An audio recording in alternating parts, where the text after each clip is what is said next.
attended a grieving group after my father passed away, and after a while, within the safe setting of that group, she was able to share that she was lonely, and she just needed some companionship and some sharing time and just somebody to talk to. And she felt very guilty about this. Well, the group said, go for it. Do not feel guilty. So she went home, and a few days later, a letter arrived from Bob, someone she had met in England at the beginning of the Second World War. And he wrote and said, I'd like to correspond with you if you're interested, and we could just get to know each other again. Perfect. She thought this was great. So they wrote back and forth, and at one of the letters, Bob sent a picture. She looked. Oh, that's who he is. I thought he was somebody else. But he was nice too. So they continued to write. One day we were coming home to her place, and my husband was just carrying her on his back because she'd just broken her leg, and we were opening the door into the apartment, and the phone was ringing. So he put her down on the chair. I answered the phone, and this charming male voice said, hello.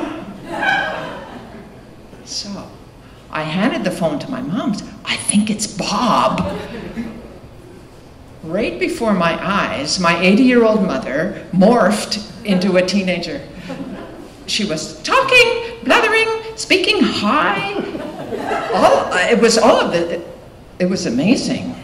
So he said, I was wondering if I could come over for a visit, and perhaps I could stay with you, if that's okay.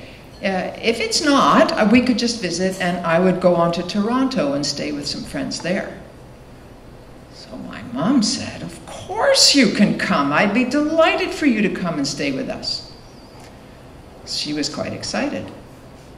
Well, clearly Bob was very excited too, because the next day, a huge bouquet of flowers arrived at her place, and with a note that would make anyone blush, including us, her children. It was really something.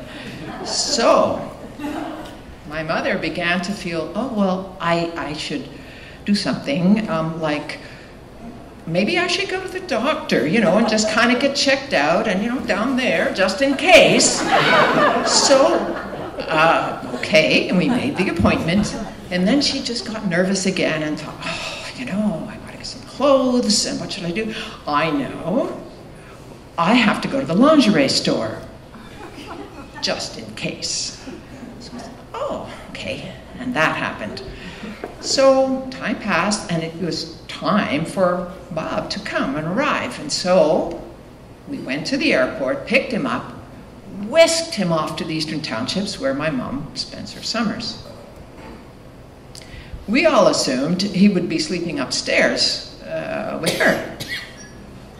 Oh no, that would not be proper, and certainly not on the first night.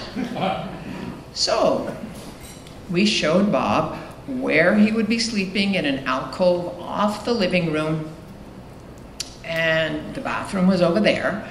And we let him know that there would be more family members arriving in the night and pull out couch and so on.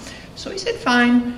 He put his stuff there. His crutch he put close to the bed, and he was ready. So everything was quiet.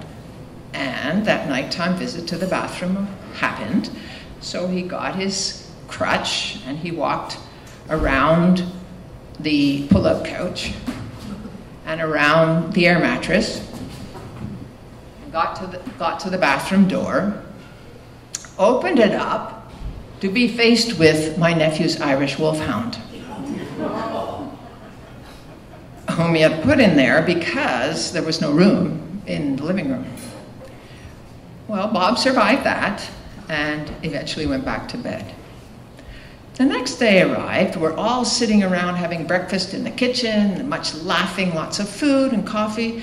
And all of a sudden, my mother says, "So Bob, how did you sleep last night? You know, it would be possibly more comfortable upstairs, if you'd like, more space, a little quieter, more private. You could come up if you'd like, and you could sleep in the bed with me. And of course, we'd put a blanket down the middle, and it would free up it would free up space in downstairs, of course." So 82-year-old teenager Bob looked and said, "Oh, that's very kind. That would be lovely. Certainly, if it would certainly free up more space, of course." So we all looked at each other. Of course.